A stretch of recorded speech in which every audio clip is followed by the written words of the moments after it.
우리가 지난번에 역대상 6장에서 레위 지파의 계보를 배우기 시작했습니다. 먼저 역대상 6장에 기록된 그 내용의 개요를 살펴보았고, 이어서 첫째 단락 레위 제사장 대제사장의 계보 1절부터 15절에 나오는 그 내용을 간단히 공부를 하였습니다. 역대상 6장은 크게 두 부분으로 나눌 수 있습니다. 1절부터 53절까지는 레위 지파의 족보가 사람들의 이름들이 쭉 나오고, 이어서 54절부터 81절까지에서는 레위 지파의 거처에 관한 내용이 상당히 길게 나오고 있습니다. 모두 81계절인데 역대상 2장부터 4장까지 기록된 유다 지파의 계보 다음으로 깁니다. 거기는 100절 정도가 나옵니다. 그래서 크게 둘로 나눠 볼 수가 있고, 이 개요는 지난번에 봤으니까는 대략 기억하고 계실 겁니다. 그 밑에 나오는 내용들을 읽어 들으시면서 위에 계보 도표를 보시면 될 겁니다. 계요에서 확인할 수 있듯이 레위 지파의 족보는 레위 찬양대에 관한 내용이 핵심 부분을 차지하고 있습니다. 레위 지파에서 장자는 아론 가문으로 이루어진 레위 제사장 대제사장 가문입니다만 이 족보에서는 레위 찬양대가 중요한 위치를 차지합니다. 우리가 앞으로 이 족보를 끝내고 역대상에서 다윗 왕이 성전을 준비하는 과정에서 이 제사장과 레위인의 직무를 개편하는 그 과정을 배울 텐데, 그 과정을 보면은 레위 찬양대가 중요하게 언급되고 있다는 것을 확인하게 될 겁니다. 이 사실은 제사장 제도의 발전과 관련이 됩니다. 역대기 저자가 이 말씀을 전하는 시점, 그러니까 예루살렘 성전을 중건하고 예루살렘 성벽을 증축을 한 직후라고 생각되는데, 그때 와서는 일반 백성이 찬양대를 이루어서 찬송을 드리는 장면이 나옵니다. 자, 그 다음으로 레위 지파는 요단 동편과 서편의 6개의 도피성을 비롯해서 이스라엘 12지파 가운데서 흩어져 살았습니다. 여수아기에 보면 나오죠. 그런데 역대상 6장에 기록된 레위인의 거처에 관한 내용을 여수아서와 이렇게 비교해서 보면은 조금 차이가 납니다. 그 중요한 차이는 그 단 지파와 관련이 될 겁니다. 아마 아시는 분들 상당히 계실 텐데, 이 역대기 족보에는 단 지파의 계보가 아예 나오질 않습니다. 그래서 사라진 한 지파라 그러죠. 그래서 어떤 호사가들은 이 사라진 단 지파가 곧 우리 이 대한민국 한민족이라고 그러죠. 단군이 거기서 나왔다고. 믿거나 말거나인데 아무튼 이 단지파 계보가 나오지 않습니다.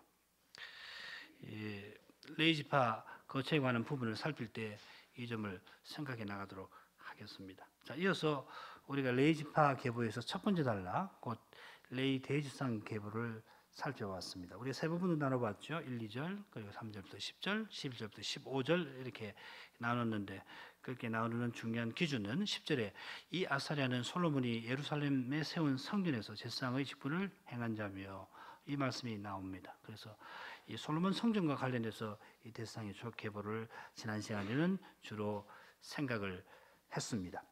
자, 지난 시간까지 공부한 거고, 오늘은 이 대제사장 계보와 관련해서 생각할 중요한 몇 가지 문제를 다룰 겁니다.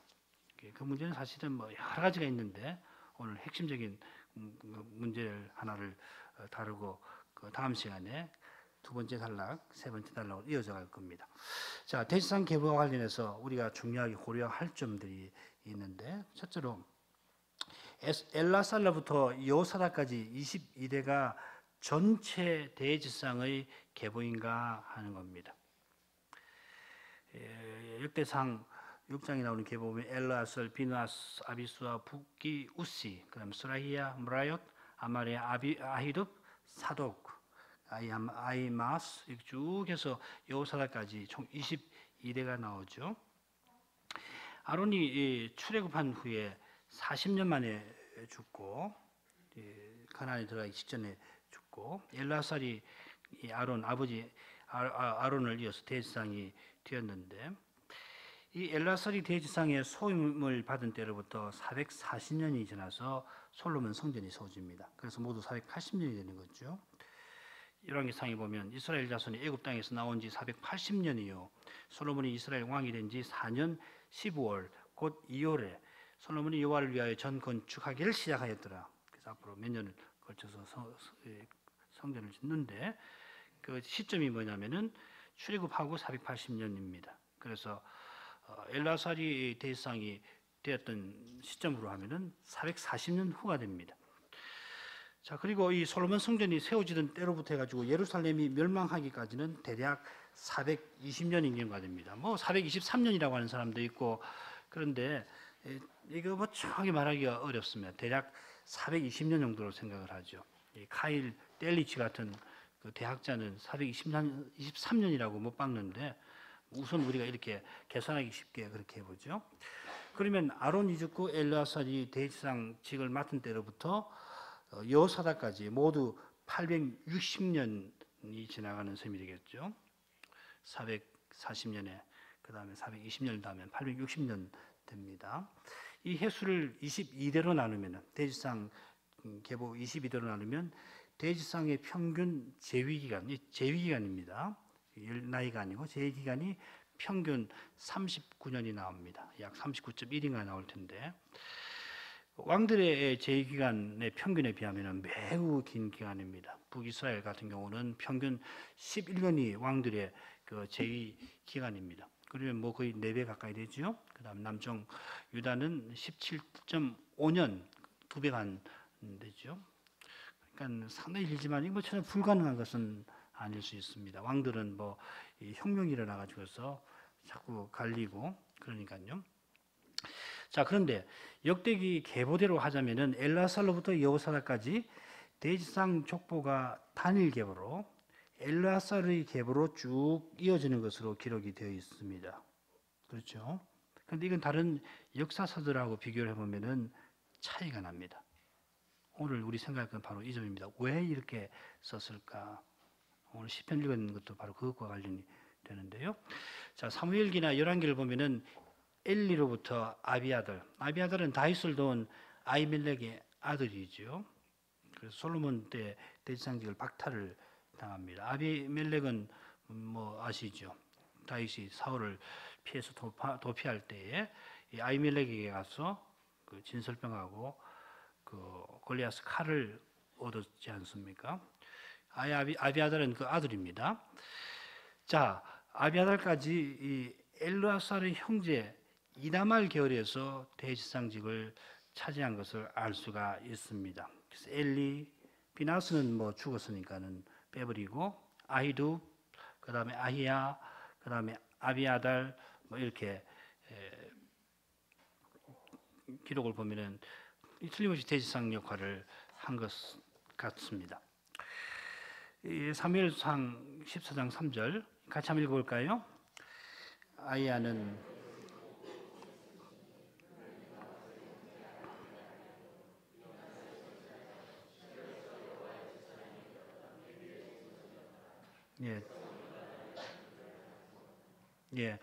지금 전쟁 나갔을 때요. 사울이 전쟁 나갔을 때 아히야가 에봇 입고 거기 따라 나갔습니다. 에봇은 대제사장 입는 맨 가장 바깥에 착용하고 있는 의복이죠. 게다가 다윗 왕 때는 엘라살 계열에서도 대제사장이 존재했고 이다말 계열에서도 대제사장이 동시에 존재했습니다. 역대기상 24장 3절부터 5절 제가 빨리 읽겠습니다. 다윗 엘레아살 자손 사독과 이다말 자손 아히멜렉으로 더불어 저희를 나누어 각각 그 섬기는 직무를 맡겼는데 이 아히멜렉인데 이 아비아달입니다. 아히멜렉은 죽었죠. 그런데 이름을 아비아달을 아히멜렉이라 이렇게 이름이 둘인지도 모릅니다. 엘라살의 자손 중에 족장이 이다말 자손보다 많음으로 나눈 것이 이러하니 엘라살 자손의 족장이 16이요 이다말 자손은 그 10조의 집을 따라 8이라. 이에 제비 뽑아 피차의 차등이 없이 나누었으니 이는 성수의 일을 다스리는 자가 엘라살 자손 중에도 있고 이다말 자손 중에도 있습니다. 성수의 일을 다스리는 자, 대제사장을 가리키는 거거든요. 사무엘하 20장 25절에도 서한은 서기관이 되고 사독과 아비아달은 제사장이 되고 사무엘하 8장 11절도 마찬가지입니다. 이다말 계열에서는 아비아달, 엘라살 계열에서는 사독이 함께 대지상으로 지내다가 솔로몬 왕이 등극한 후에 아비아달을 제거해버리고 사독이 대지상직을 차지하죠. 열왕기상 2장 27절 37절 보면은 아비아달을 쫓아내어 여호와의 제상 직분을 파면하니, 왜 파면했는지 아시죠? 이 반역에 가담했기 때문에 아비아달을 쫓아내서 여호와의 제사장에게 파면을 시켜버립니다. 여호와께서 실로에서 엘리의 집에 대하여 하신 말씀을 응하게 함이었더라. 왕이 이에 여호야다의 아들 분하야로 요압을 대신하여 군대 장관을 삼고 또 제사장 사독으로 아비아들을 대신하게 하니라. 자, 그러면은 이 다윗 왕 때 두 계열에서 각각 대지상이 있었던 것처럼 그 이전에도 두 계열에서 각각 대지상이 나왔는가 하면 성경에는 그런 자료가 없습니다. 요세푸스라고 하는 사람의 글을 보면은 우시가 죽은 후에 엘리가 대지상직에 올랐다 하고, 그다음 아비아들 때까지 엘라살 계열은 대지상이 없었다고 합니다. 이거는 요세푸스의 말입니다. 기록입니다. 요세푸스는 뭐 성경 아니니까 참고만 하는데, 만일 이 기록이 맞는다면은 우시 이후에 오시죠. 우시가 아니라 오시 이후에 스라야, 무라옅, 아마랴, 아히둡 사독의 선조들인데 이 사람들은 대지상이 아닙니다. 물론 어떤 학자는 엘라살 계열에 속한 사독이 기본 성막에서 대지상으로 봉사했으니까 사독의 아버지 아히둡도 대지상직을 맡았을 것이라 이런 해석이 있는데 이건 충분한 근거가 되지 못합니다. 이것 역시 카일 델리치라는 사람 이 대학자의 견해입니다만 충분하지 못합니다. 왜 이렇게 기록을 했을까 하는 겁니다. 틀림없이 사무엘이나 열왕기를 보면은 이 이다말의 계열이 대지상직을 오랫동안 맡은 것이 사실이고, 요세푸스의 글을 인용한다면은 이 엘라살, 그 기간에 엘라살 계열은 대지상이 아닌데 틀림없이 요세푸스는 아니라고 그러는데, 성경은 역대기 저자는 이 시기에 대지상 역할을 하지 않았다고 주장이 되는 이 사람들을 이다말 계열 대지상들을 싹 빼버리고 이 사람들을 다 집어 넣었습니다. 왜 그랬을까 하는 거. 오늘 그 공부를 좀 하려고 하는데요. 이 공부를 하려면은 우리가 좀 해야 될 공부가 있습니다. 오늘 조금 전문적인 공부가 될지 모르겠는데 성막의 역사를 좀 공부를 좀 해야 되겠습니다. 이 성막에 대한 공부가 꼭 필요한데 언제 하려고 했는데 오늘 좀 해볼 겁니다. 레위 지파 계보를 살피고 있기 때문에 성막 역사를 간단히 정리해야 할 필요가 있고, 또 우리가 앞으로 역대기상 또 하여서 결국 이 성전 공부를 해야 되는데, 그러려면은 이 성막의 이 역사에 대해서 간단하게라도 알고 있는 것이 필요합니다. 뭐 지금 우리 공부한 내용이 뭐 간단한 내용은 아닌데요. 이보다 더 알 수도 있겠습니다만은 성경에서 이 성막에 대해서 알 수 있는 그 기록 거의 모든 내용이라고 생각되는데, 아무튼지 오늘 공부하시면서 이 머릿속에 넣어두시면서 늘 생각해 보시길 바랍니다. 자, 잘 아시는 대로 이스라엘이 출애굽하고 제2년 정월 1일에 성막이 건립이 되죠. 성막이 완성된 다음에 이스라엘이 제2년 2월 10일에 10일인지 20일인지 제가 자신이 없는데 아마 20일 가능성이 높습니다. 아마 고쳐야 될 것 같은데, 언약궤 인도를 받아 다시 광야길로 행하여 출애굽을 하고서 만 40년 만에 가나안에 들어가게 되죠. 가나안에 들어간 다음에 여호수아의 영도 아래에서 이스라엘이 두 번에 걸친 정복 전쟁에서 큰 승리를 거둡니다. 남부 지역에서 하고 또 북부 지역에서. 그래서 이제 12지파가 기업을 차지하는 일만 남았는데, 그런데 이스라엘 믿음이 없어서 이 기업을 차지하는 일에 있어서 지지부진합니다. 그래서 여호수아는 어쩔 수 없이 실로에다가 성막을 세우게 됩니다. 그게 여호수아 18장 1절부터 나오는데 같이 한번 읽어보죠. 제가 홀술 여러분 짝수를 읽으시고 제가 그리고 7절을 같이 읽지요. 이스라엘 자손의 온 회중이 실로에 모여서 거기 회막을 세웠으니 그 땅이 이미 그들의 앞에 돌아와 복종하였음이나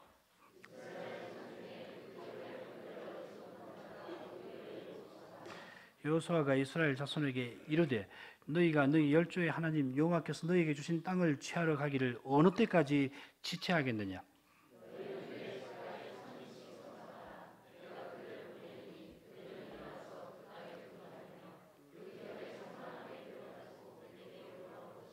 그들이 그 땅을 7부분에 나누되 유다는 남편 자기 경내에 거하고 요셉 족속은 그 북편 자기 경내에 거한즉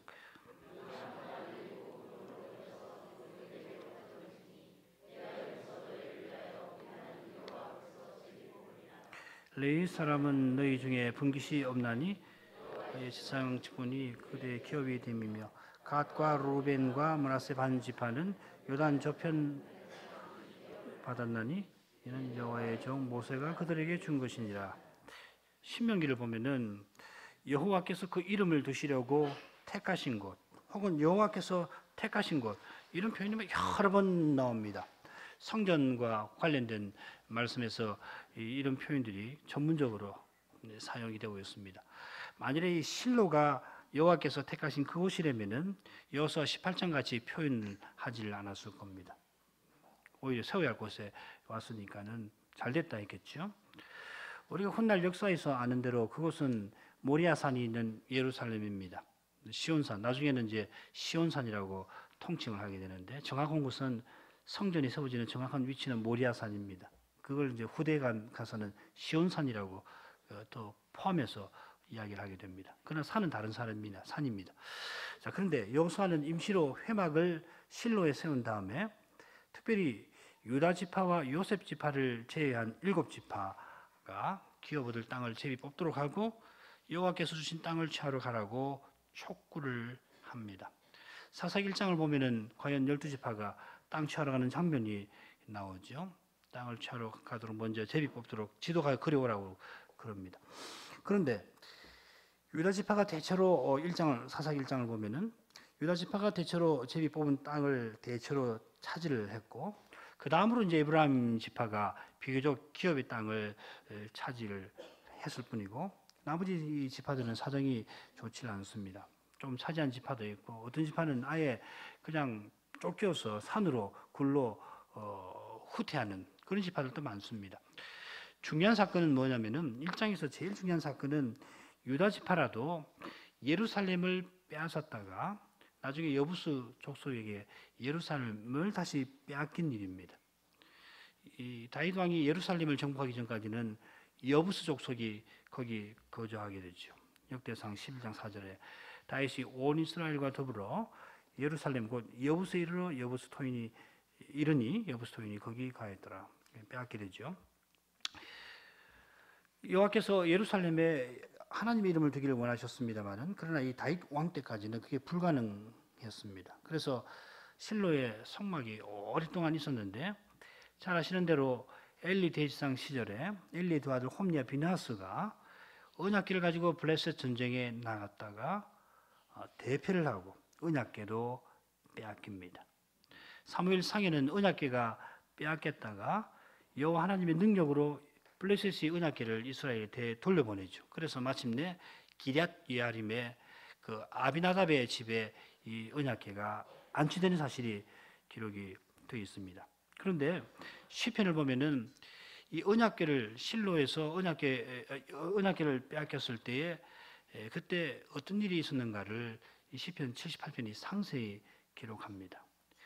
시편 78편 59절부터 64절인데 한 절씩 교독해보죠. 제가 홀수 여러분 짝수 읽으십시오. 하나님이 들으시고 분내어 이스라엘을 크게 미워하사 그 능력된 자를 포로에 붙이시며 자기 영광을 대적의 손에 붙이시고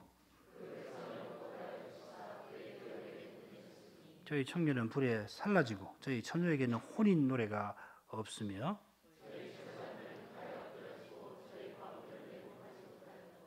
하나님께서 이 블레셋 전쟁에서 대패하고 언약궤를 빼앗기게 하셨을 때에 어떤 일이 있는 거 잘 아시죠? 이스라엘이 크게 배도를 해서 그런 일이 있었잖아요. 그래서 하나님이 진노하셔서 실로 성막을 떠났습니다. 이 성경 위에 보면은 그 배도한 이야기가 나옵니다. 그 능력된 자를 포로에 붙이신다는 표현은 그 병행절, 병행구, 자기 영광을 대적의 손에 붙였다는 표현에서 할 수 있는 것처럼 언약궤가 블레셋의 손에 빼앗기게 되는 것을 가리키는 말입니다. 능력된 자 하니까는 사람을 이야기하는 것 같은데, 그래서 능력이라고 하고 된 자를 우리 관주 성경 같은 데 보면 조그만 글씨로 되어 있죠. 이건 우리 성경 번역자가 의역을 한 겁니다.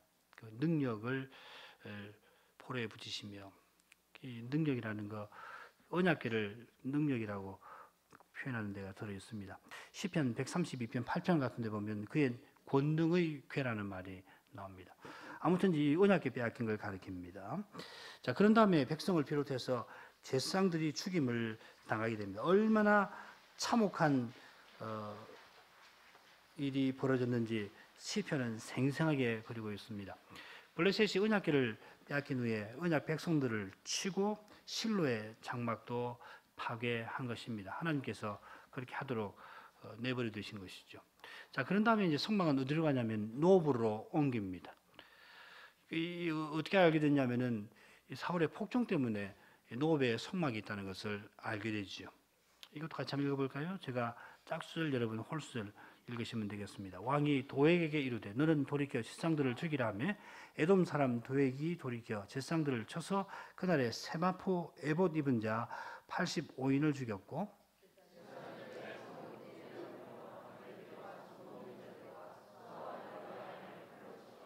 아이두베의 아들 아히멜렉의 아들 중 하나가 피하였으니 그 이름은 아비아들이라. 그가 도망하여 다윗에게로 가서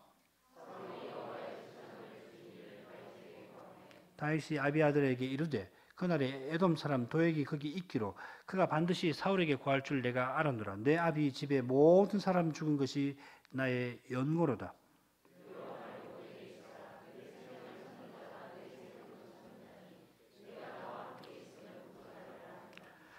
다윗이 사울의 위협에 도피를 하는 길에 노브로 가서 제사장 아히멜렉을 만나가지고 진설병과 골리앗 칼을 얻게 됩니다. 그게 바로 앞에 기록이 되어 있습니다. 그때 도액이 거기 있다가 이 광경을 보고서는 사울에게 고자질을 하니까 사울 왕이 분노에 차서 이 에돔 사람 도액들어 노브의 제사장들 다 죽여버리라고 합니다. 제사장만 죽이는 거 아니고 제사장의 아내들 그리고 자식들, 젖먹는 아기까지도 죽이고 짐승들도 다 죽이라 합니다. 사울의 지시에 아히멜렉의 아들 아비아달만 목숨을 지시에 다 죽고 아비아달만 목숨을 건지고 아히멜렉 집에 모든 사람이 죽었습니다. 그런데 이 노브를 가리켜서 제사장들의 성읍이라 부릅니다. 여기 성막이 있었던 겁니다. 이 표현에서도 알 수 있지만은 또 알 수 있는 게 있죠. 언약궤는 지금 기란 여아림에 안치되어 있죠. 언약궤를 제외하고 성소의 기구들이 다 이 노업에 있어서 안식일에 진설병을 진설병 상에 올리고 여호와께 드린 다음에는 그 물려냈던 것이죠. 이 노업이 그러면 정확히 어디냐? 정확히 어딘지는 모릅니다. 아직도 학자들이 모릅니다만은 대체로 예루살렘 근처에 베냐민 지파 땅이라 그렇게들 말합니다. 사울 왕이 베냐민 지파 사람이죠. 아마 사울이 노베 제사장들을 죽인 일은 길보아 전투에서 목숨을 잃기 얼마 전일 겁니다. 이것도 정확히 날 계산이 안 나오지만은 3년 혹은 4년, 3, 4년 전 일로 볼 수가 있을 겁니다. 사울이 노베 제사장들을 다 죽이고 아히멜렉의 아들 아비아달만 목숨을 건져서 다윗에게 머물러 당합니다. 그만큼 사울의 죄는 크고 심각했습니다. 그전에도 하나님께서 사울을 버려 왕 되지 못하게 하실 만큼 사울이 결정적인 죄를 이미 몇 번 범한 상태입니다만은 그 후로 하나님의 기름 부음 받은 다윗을 죽이려고 하다가 이제 여호와의 제사장들을 죽이는 그런 무서운 죄를 지었습니다. 그리고 이 무서운 죄를 범한 후에 사울이 한 일이 뭡니까? 엔돌에 가서 접신녀를 무녀를 찾아가지 않습니까? 이스라엘 왕이라는 사람이 하나님의 제사장들을 다 죽여버리고 그러면 하나님 뜻을 알기란 어렵죠. 그러니까 자기 미래가 두려우니까는 엔돌의 저신녀를 귀신에 붙은 여자를 무녀를 찾아가서 물어봤습니다. 하나님께서 길보아에서 그의 목숨을 거둬가시지 않을 수 없을 만큼 그렇게 부패했던 겁니다. 자, 노브 성막에 관한 이야기는 그 정도고요. 그 다음으로 이제 우리가 성막에 관하여 알 수 있는 것은 다윗 왕 치세와 관련이 되어 있습니다. 유다 지파에 속한 이 기브온 땅에 성막이 있어서 거기서 엘라살 계열의 대지상 사독이 제사를 드리게 합니다. 같이 읽어보죠. 제가 홀수절 여러분 짝수절 읽으십시오. 다윗이 아삽과 그 형제를 하나님의 언약궤 앞에 머물러 항상 그 궤 앞에서 섬기게 하되 날마다 그 일대로 하게 하였고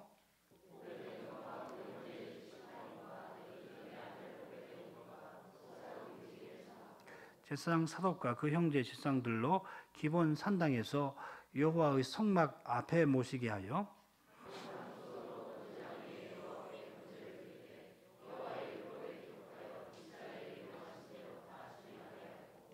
이 기록은 다윗이 시온에 예루살렘에 언약궤를 옮겨 놓은 후의 일입니다. 시온은 빼십시오. 예루살렘이라고 해야 될 겁니다. 이 일 후에 다윗이 기본에 성막을 옮겨 놓고서 예배 제도를 개편했는가? 아니면은 그 전에 성막이 기본에 있었는데 언약궤를 옮겨 놓고 난 다음에 예배 제도를 개편했는가? 뭐 단정하기는 어렵습니다만은 틀림없이 이미 성막이 기본에 있었을 겁니다. 그 가능성이 훨씬 높습니다. 기본 땅은 유다 지파에 속한 땅입니다. 그런데 성막 관련해서 이 기본은 독특한 역사를 지니고 있는 곳이기도 합니다. 그 역사는 여호수아 때로 거슬러 올라갑니다. 이것도 읽어보죠. 제가 홀수절 여러분 짝수 읽으십시오. 기본 거민들이 여호수아의 여리고와 아이에 행한 일을 듣고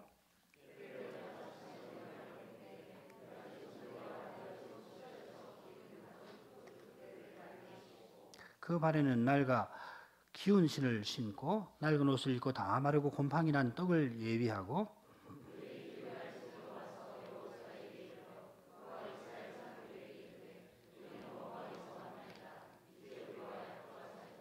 이야기 다 알고 계시죠?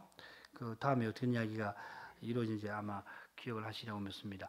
기본 사람들의 이 말에 이스라엘 사람들이 처음에는 의심을 표하다가 그런데도 결정적으로 여호와께 여호수아가 여호와 하나님께 묻지를 않고 그들과 약조를 하게 되죠.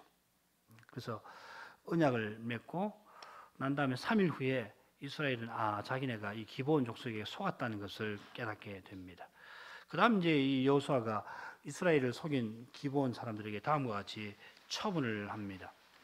여호수아가 그들을 불러다가 일러가라되 너희가 우리 가운데 거주하거늘 어찌하여 우리는 너희에게서 심히 멀다 하여 우리를 속였느냐. 그러므로 너희가 저주를 받나니 너희가 영영이 종이 되어서 다 내 하나님의 집을 위하여 나무 패며 물 기는 자가 되리라. 기본 사람들이 속인 대가로 저주를 받는데 그런데 하나님의 집에서 성막에서 나무 패며 물 깃는 사람들이 되었다 했습니다. 성막에서 봉사하는 사람들로 만들었습니다. 이게 이제 기본 성막과 관련된 이야기입니다. 그 다음에는 성막은 있을 필요가 없게 되죠. 왜냐하면 성전이 지어지고 성막의 기구들이 성전으로 옮겨가게 됩니다. 자, 그런데 노브의 성막이 붕괴된 후에 이 성막이 이 기본으로 옮겨갔죠. 누가 옮겼을까? 어떤 기준으로 옮겼을까? 우리가 확실하게 말하기 어려운 점이 있습니다만은 이 실로의 성막이든지 노브의 성막이든지 기본 성막을 보면은 물론 이제 모세가 성막을 지은 거 이런 걸 다 참고해 보면 일치하는 내용이 있습니다. 그 뭐냐면은 성막에 있는 위치와 왕직이 밀접한 관계가 있다는 점입니다. 이 점과 관련해서 우리가 한 가지 생각해 볼 만한 그 내용이 하나 있는데 그건 뭐냐면은 실로 성막이 무너지고 난 다음에 사무엘이 수십 년 동안 사사와 선지자와 제사장 설이 레이인이잖아요. 레이 지파하고 고아 자손이지만 아론 자손 아니거든요. 사무엘이. 그렇지만은 제사장 서리로서 제사를 지냈습니다. 그렇게 활약을 했어도 이 사무엘이 언약궤를 옮긴다든지 성막을 제거하지 않았다 하는 사실입니다. 사무엘상 7장을 보면은 언제 한번 우리가 공부한 것 같은데 사무엘이 미스바에서 단을 쌓고 번제를 드리고 고향 라마에서 여호와를 위하여 단을 쌓았다고 되어 있습니다. 사무엘이 단에서 브엘세바까지 온 이스라엘의 선지자로서 하나님 계시를 전하고 모세의 율법을 가르친 일을 행한 분 아닙니까? 그러니까 뭐 누구보다 제사제도에 정통하였고 또 하나님의 법을 신실히 지킨 분일 겁니다. 게다가 역대기 기록에 우리가 이종 관련해서 중요하게 참조할 내용이 나옵니다. 역대기상 9장 22절 같이 한번 읽어보죠. 택함을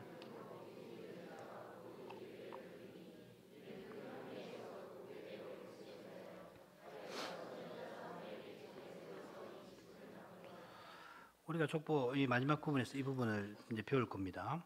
근데 이 마지막 단락은 예루살렘에 돌아온 사람들을 언급을 하고 있습니다. 거기 이제 성전 문지기들에 관한 내용이 담겨 있습니다. 근데 이 문지기에 관한 직분을 그러니까 예루살렘에 돌아온 포로 이야기거든요. 포로 이후의 이야기인데 이 문지기를 누가 세웠냐면은 이 직분을 다윗과 선견자 사무엘이 세웠다 하였습니다. 사무엘이 다윗 왕과 더불어서 앞으로 이스라엘 나라의 왕이 설 경우에 제사장 제도를 어떻게 할 것인가 하는 것을 사무엘이 다윗과 더불어 수립을 했을 겁니다. 이건 그때 갈 때 좀 더 설명을 해드릴 겁니다. 자, 그런 사무엘이라면은 실로의 성막이 파괴된 후에 언약궤가 이스라엘에 돌아온 후에 자기가 할 일이 있었다면은 그걸 방치할 리가 없습니다.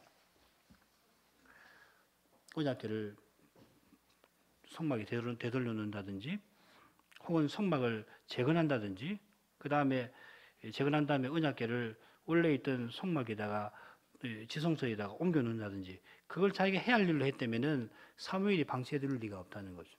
여러모로 봐서.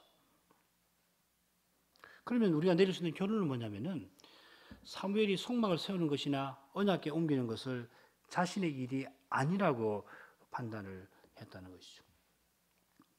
이전과 관련해서 우리가 두 번째로 살필 내용은 시편 78편 그 다음 내용입니다. 이것도 같이 한번 읽어볼까요? 제가 홀수들 여러분 짝수들 한번 읽어주십시오. 때에 주께서 자다가 깬 자같이 포도주로 인하여 외치는 용사같이 일어나사 또 요셉의 장막을 실어버리시며 에브라임 지파를 택하지 아니하시고 그 성소를 산의 높음같이 영원히 두신 땅같이 지으셨으며 전량을 지키는 중에서 저희를 이끄사 그 백성인 야곱 그 기업인 이스라엘을 기르게 하셨더니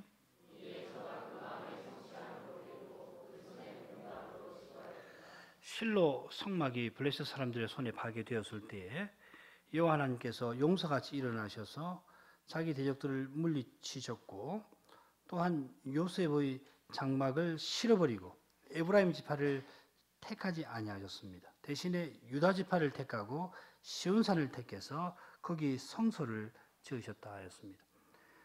시인은 실로 성막이 파괴되는 것하고 요셉의 장막이 미움받는 것을 일치시킵니다. 반면에 실로 장막이 파괴되고 요셉의 장막이 미움받는 것, 에브라임 지파가 버림받는 것은 유다 지파가 택함 받는 것하고 시온산에 여호와의 성소가 높은 산처럼 세워지는 것과 지금 대조를 이루고 있습니다.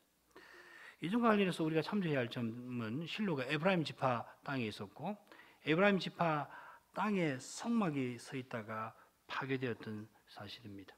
에브라임은 장자권을 물려받은 지파죠. 그 사실 때문에 여호수아가 임시로 이 에브라임 땅에다가 장막을 설치해 놓았을 겁니다. 자, 이런 내용들을 볼 때에 성막을 세우는 것이나 성막을 옮기는 것, 언약궤를 옮기는 것이 모두 왕직과 관련이 됩니다. 다윗이 온 이스라엘의 왕이 되고 예루살렘을 정복한 후에 바로 언약궤에 옮겨오는 일을 행하지 않습니까?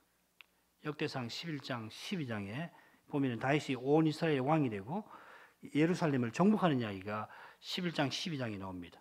지금 시기적으로는 앞서거니 뒤서거니 하는데 11장에 예루살렘 정복 이야기가 나오는데 여기 11장에도 예루살렘에서 왕되는 이야기 나오고 12장에서도 왕되는데 그 다음에 13장에 가면은 바로 이 언약궤 옮기는 문제로 다윗이 신하들을 불러 모아서 의논을 합니다. 이것도 같이 읽어보죠. 제가 한번 홀수를 읽고 짝수를 읽어주십시오. 다윗이 천부장과 백부장 곧 모든 장수로 더불어 의논하고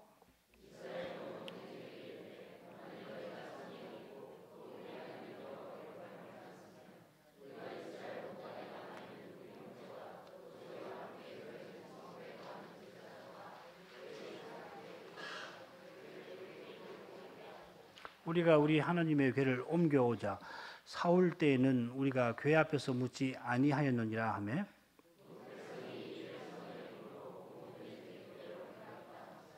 여기 중요한 내용 하나가 나옵니다. 사울 때에는 우리가 궤 앞에서 묻지 아니하였다. 다윗은 사울이 왕으로서 해야 할 일을 행하지 아니한 사실로서 언약궤 앞에서 묻지 아니하였다는 것을 언급합니다. 이제는 그 일을 하자 하니까 백성이 선하게 여기고 그 일을 지지합니다. 그러니까 사무엘 상에 보면은 사울이 궤를 가져오라 한 일에 관해서 우리가 바른 해석이 필요할 겁니다. 사무엘상 14장 18절 19절 아까도 이 14장 읽었죠. 사울이 아히야에게 이르되 하나님의 궤를 이리로 가져오라 하니 그때 하나님의 궤가 이스라엘 자손과 함께 있습니다. 사울이 지상에게 말할 때 블레셋 사람의 진의 소동이 점점 더한지라. 사울이 지상에게 이르되 내 손을 거두라 하고 엘리의 중손 아히야가 사울과 함께 블레셋 전쟁에 나갔는데 블레셋 진영이 큰 소동이 일어났습니다. 이게 어떻게 된 일인가? 그래서 인원 점검을 하니까 자기 아들 요나단하고 그의 병기든 사람이 없습니다. 자, 이렇게 되니까 사울이 하나님 뜻을 알아야겠다 하고서 아히야들로 언약궤를 가져오라. 하나님의 궤를 가져오라. 하고서 했는데 소동이 더 심해지니까는 하나님 뜻을 묻다가 중단해버리고 아히야들로 내 손 거두어라. 그렇게 말합니다. 그러면 지금 아히야가 과연 이 하나님의 언약궤를 이 전장터에 갖고 간 것인가? 그러면 이제 아까 사울 때에는 우리가 하나님 궤 앞에서 묻지 않았다는 말씀하고 이 충돌이 생길 겁니다. 언약궤를 가져간 것보다는 아히야가 에봇을 입고 간 것을 이야기할 겁니다. 그 다음 이야기는 우리 아까 읽었죠. 아히야는 에봇을 입고 거기 있었으니 대지상이 입고 있는 에봇이 지성소에 해당되는 겁니다.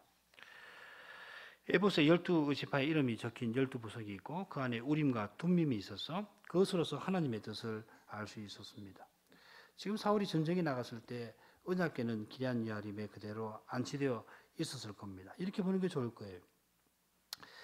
성막 세우는 일이 왕직과 관련되는 사실은 여호와께서 다윗의 아들에게 성전을 세우게 하신 사실에서도 입증이 될 겁니다. 저는 나를 위하여 집을 건축할 것이요 나는 그 위를 영원히 견고하게 하리라. 나는 그 아비가 되고 그는 나의 아들이 되리니 나의 자비를 그에게서 빼앗지 아니하기를 내가 내 전에 있던 자에게서 빼앗음과 같이 하지 않을 것이며 내가 영영히 그를 내 집과 내 나라에 세우리니 그 위가 영원히 견고하리라 하셨다. 다윗의 아들이 나를 위하여 집을 건축할 것이다. 물론 다윗도 왕으로서 하나님의 집을 건축하려고 그렇게 했죠. 사무엘이 왜 하지 않았겠는가 그 점하고 붙여 좀 이야기 생각하는 겁니다. 다윗이 그렇게 하니까 하나님께서 다윗 너는 안 되겠다. 네 몫은 전쟁하는 거다. 그런데 네 아들이 나를 위해서 집을 건축할 것이다 하셨습니다. 그리고 여호와께서는 그 위를 견고하게 하실 겁니다. 그처럼 여호와는 다윗의 아들에게 아버지가 되시고 다윗의 아들은 여호와께 아들이 됩니다. 자, 이런 데서 왕직이 성소를 세우는 직무를 가졌다는 것을 알 수가 있습니다. 왕직이 성소를 세우는 이유는 분명합니다. 성소는 만왕의 왕이신 하나님의 집, 하나님의 궁전입니다. 인간 왕은 제사장과 마찬가지로 이 궁전에서 봉사하는 종입니다. 왕직은 이 궁전에 나아가 만왕의 왕께서 제사장을 통하여 하시는 그 말씀을 들어야 합니다. 받들어야 합니다. 예수께서 왕으로 오셔서 영원한 성전을 세우신 것도 마찬가지입니다. 아버지 우편에서 아버지의 뜻을 우리 위에 온 세상 가운데 이루려고 하시는 겁니다. 다윗에게 하신 예언, 내가 영영히 그를 내 집과 내 나라 위에 세우리라 하는 말씀이 궁극적으로 그리스도에게서 실현되었습니다. 자, 다시 이제 대지상 계보와 관련된 문제 조금만 정리하고 마치죠. 앞서 사독이 기본 성막에서 번제드린 사실에서 사독의 아버지가 대지상이었을 것이다. 그런 견해에 있다는 걸 말씀을 드렸죠. 그렇지만은 노업 성막이 파괴되고 기본 성막이 세워진 기간은 길어도 10년이 되지 않았을 겁니다. 다윗이 헤브론에서 왕위에 오르고 그러니까 노업 성막이 파괴된 것은 한 3, 4년 전입니다. 유다 지파의 영토인 기본에서 성막이 세워졌을 것으로 보입니다. 그러면은 10년이 아니라 5년 안으로 기본 성막이 세워졌을 가능성이 높습니다. 여기 헤브론에서 다윗이 유다 지파의 왕이 되잖아요. 그걸 7년 반인가 하잖아요. 노 제사장 가운데 아비아달만 살아남아서 다윗에게로 피신했을 거고, 엘라살 계열의 제사장들은 추위를 지켜보고 있다가 기본 성막이 세워질 때 거기 가담했을 겁니다. 그러니까 많은 학자들은 이 노베에서 성막이 파괴되고 성막이 파괴되고 제사장들이 죽고 난 다음에 바로 엘라살 계열이 가서 그걸 재건했을 거라고 이야기하는데, 그건 현실성이 떨어집니다. 그리고 이 성막을 세우는 위치를 보면은 왕집과 관련된 곳에다가 세우는 거거든요. 그러니까는 이 노 성막이 파괴되고 난 다음에 엘라살 계열의 후손들이 기본으로 옮겨서 거기다가 성막을 짓자, 그렇게 했을 것 같지 않고, 다윗이 등장하는 것을 보고서 저기다가 세워야 되겠다, 아마 그렇게 했을 거라고 생각하는 게 좋습니다. 마찬가지로 사무엘도 실로 성막이 파괴되고 난 다음에 사무엘이 그 다음에 노베에다가 그 성막을 지었느냐, 그거 아닌 거, 사울을 왕으로 세우고 그 다음에 베냐민 땅에다가 성막을 세울 수가, 제사장들이 세울 수가 있었던 것 같아요. 네. 자, 그전에는 노업에서 아히멜렉이 대제사장 노릇을 했을 건데, 노업에서 아히멜렉이 봉사하기 전에 아히멜렉의 아버지인 아히둡은 어떻게 했는지, 아마 아히둡이 봉사했을 수도 있습니다. 근데 잘 알 수가 없어요. 아히둡의 아버지인 비나스는 홈리와 함께 블레셋 전쟁에 죽었고 대제사장 노릇을 한 적이 없습니다. 그런데 역대기 저자는 이다말 계열인 엘리로부터 아비아달까지를 대제사장 계보에서 싹 빼버리고, 틀림없이 대제사장 노릇을 일정 기간을 한 것이 사실인데 싹 빼버리고, 같은 기간에 살았을 엘라살의 후손 스라히야, 브라얏, 아마리아, 아히둡, 그리고 사독으로 대제사장 계열을 완성을 시킵니다. 그 이유가 뭘까?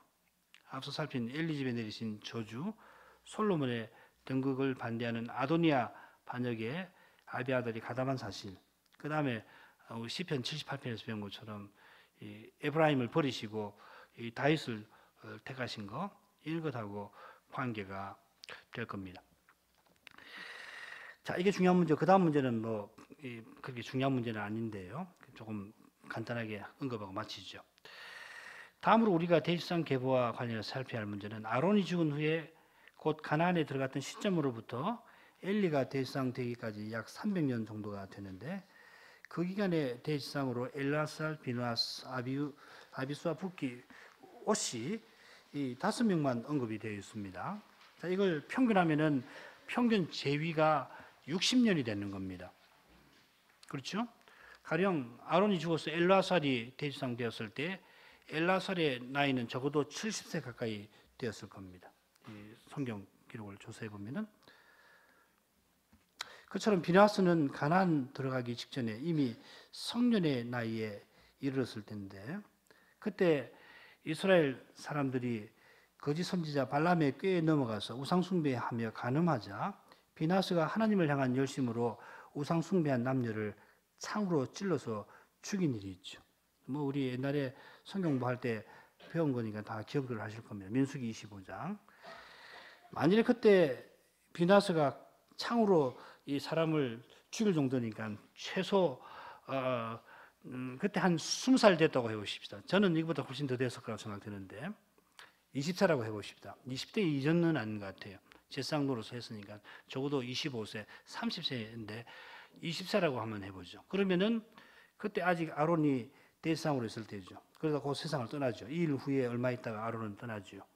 그 다음에 그의 아버지 엘라살이 아론을 이어받아서 60년을 봉사를 하고, 비나스가 아버지 대제사장직을 이어받았다면은, 그러면 비나스가 대제사장 되는 나이는 80세가 넘었을 겁니다. 적어도. 자, 이런 식으로 계산을 해 나간다면은 붓기, 우시가 옷입니다.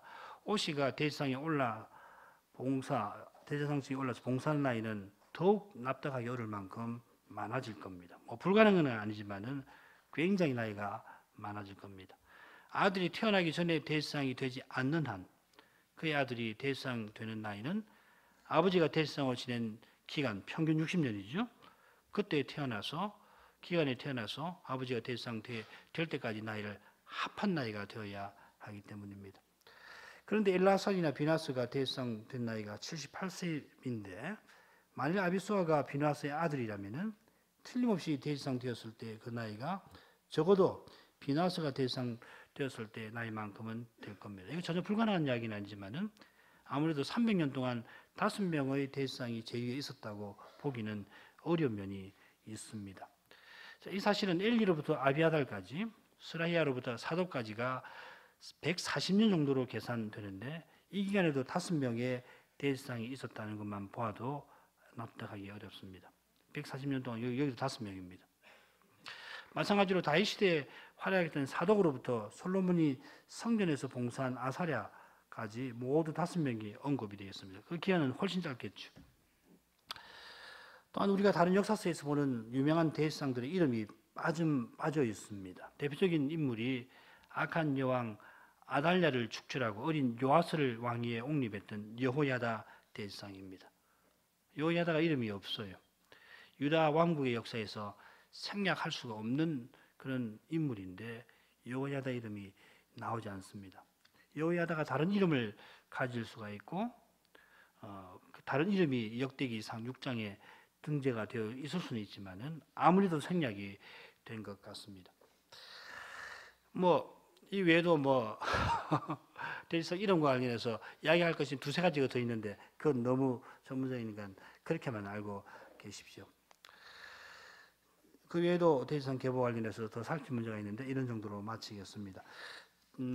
우리가 레위인에 관한 부분, 특별히 레위 찬양대에 관한 부분과 대지상의 계보를 비교해 보면은 역대기 저자의 이 대지상 계보보다 역대기 저자가 대지상 계보보다 레위 찬양대 계보에 훨씬 공을 들인다는 것을 금방 알게 될 겁니다. 찬양대 보면은 얼마나 정확하고 자세한지 모릅니다. 자, 이런 내용을 살필 때 이달라 곧 대지상 계보에 관련해서 이 저자의 교훈이 뭘까 생각을 할 수가 있겠습니다. 바꿔 말씀드리면 왜 역대기 저자가 레위 찬양대에 초점을 두는가 이런 점을 생각을 해볼 수가 있겠습니다. 이런 정도로 아시고 나머지 단락들 공부해 나가면서 이 단락에서 역대기 저자가 뭘 말하려고 하는가 그 점에다가 우리 관심을 쏟아 나가도록 하십시다. 기도하십시다. 하나님 아버지, 오늘 저희가 함께 모여서 하나님 말씀을 공부할 수 있게 하셔서 감사합니다.